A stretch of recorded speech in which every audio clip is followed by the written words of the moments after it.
কেউ কেউ কমেন্ট করছিল যে পায়রা ক্রস করে কি করে দম ডবল করা যেতে পারে। দেখুন, আপনি যদি ঠিকঠাক পায়রাকে ক্রস না দেন তাহলে কিন্তু আপনার রেজাল্ট জিরো হয়ে যাবে, পায়রা কিন্তু খারাপ হয়ে যাওয়ার চান্স থাকবে।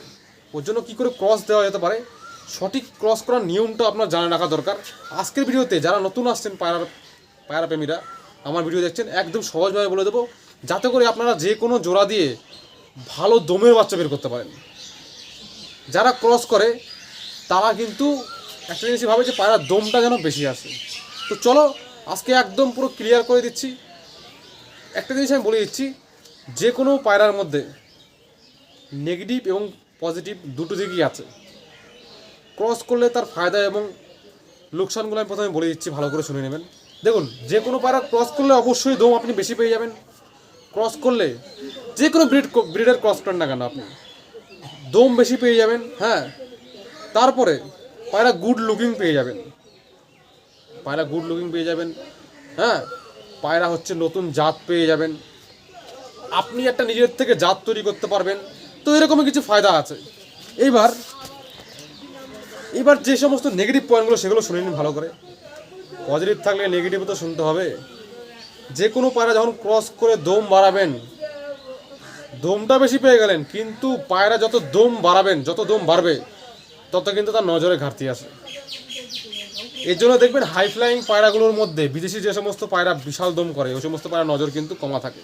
তারা আমাদের এখানে টিকে না, তারা আমাদের এখানে একদমই ঠিকঠাক টেকে না। যাদের কাছে টিকে গেছে তারা তো একদম লাকি, তারা আপনারা একদম পুরো পায়রা ঠিকঠাক গুছিয়ে রাখুন। হ্যাঁ, আর পায়রার মধ্যে ইমিউনিটি পাওয়ার কমে যায়। পায়রা যখন ক্রস করে দেখুন পায়রা যত ভালো হয়, যত তার দম বাড়তে থাকে, যত তার লেভেল হাই হতে থাকে, নজর কমতে থাকে, ইমিউনিটি পাওয়ার কমতে থাকে, পায়রা স্ট্রং কম হয়, মজবুত কম হয়, ডিম বাচ্চা কম করে। এগুলো ভালো করে শুনে নিন। ঘন ঘন ডিম বাচ্চা তারা করতে পারে না, বাচ্চা ভালো মানুষ করতে পারে না, এই সমস্ত ফল্ট দেখা যেতে পারে। যাই হোক, সেটা আপনারা অ্যাডজাস্ট করে নেবেন, কিন্তু এগুলো আগের থেকে মনে রাখতে হবে। এবার ধরুন ক্রস কী করে করবেন, দেখুন একটা সিম্পল সিস্টেম বলে দিচ্ছি।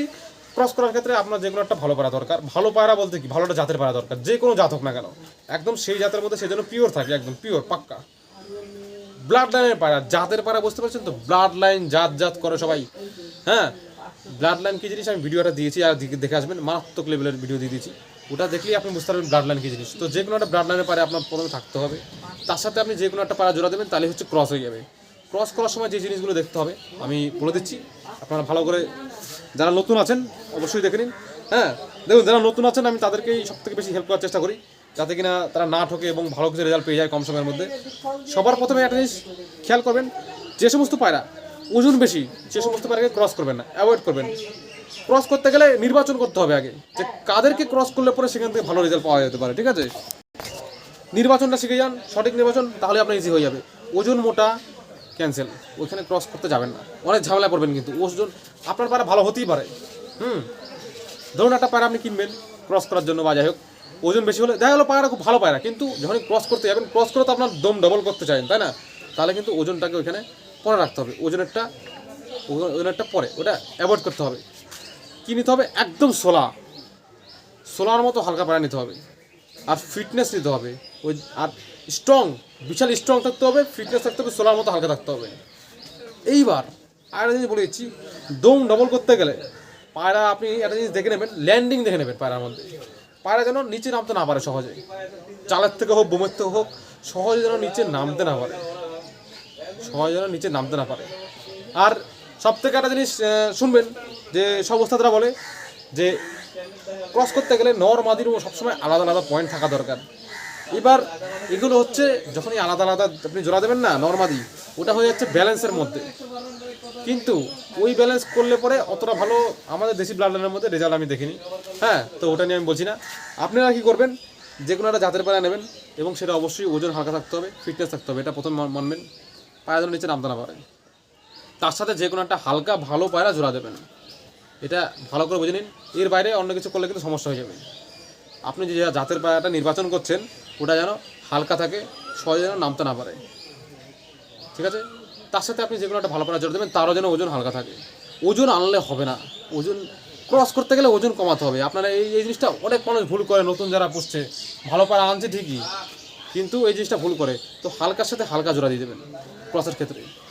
হ্যাঁ, এবার বর্তমান দিনে দেখা গেছে কি, যে সমস্ত পায়রা দেখা গেলো ওজন নেই, সে সমস্ত পায়রা দেখা গেল শোলের মধ্যে ঠিকঠাক লোম নেই, মাসেল নেই, তবু হয় হালকা, তো সেটাকে ভালো বলা যাবে না, ওটার হিসাব আছে। আবার ওজন মাসাল এগুলো নিয়ে একটা ভিডিও অবশ্যই আমি আনবো। আমি পায়রার মধ্যে সবার প্রথমে মাসালটাকে 1 নম্বরে রাখি আমার দিক থেকে। অনেকের তো চয়েস থাকে যে পায়রার মধ্যে কোন জিনিসটা সবার আগে দেখে, আমি মাসালটা সবার আগে দেখি। মাসাল হচ্ছে একটা জাদু জিনিস, বিশাল জিনিস, ঠিক আছে? তো এই হচ্ছে ব্যাপার, এই সিস্টেমটা করলেই আপনি ভালো জোড়া দিতে পারেন, বাচ্চা ভালো হবে, ঠিক আছে? তো চলুন নেক্সট ভিডিওতে আবার দেখা হবে। এই ভিডিওটা এই বন্ধু দিয়ে দিলাম।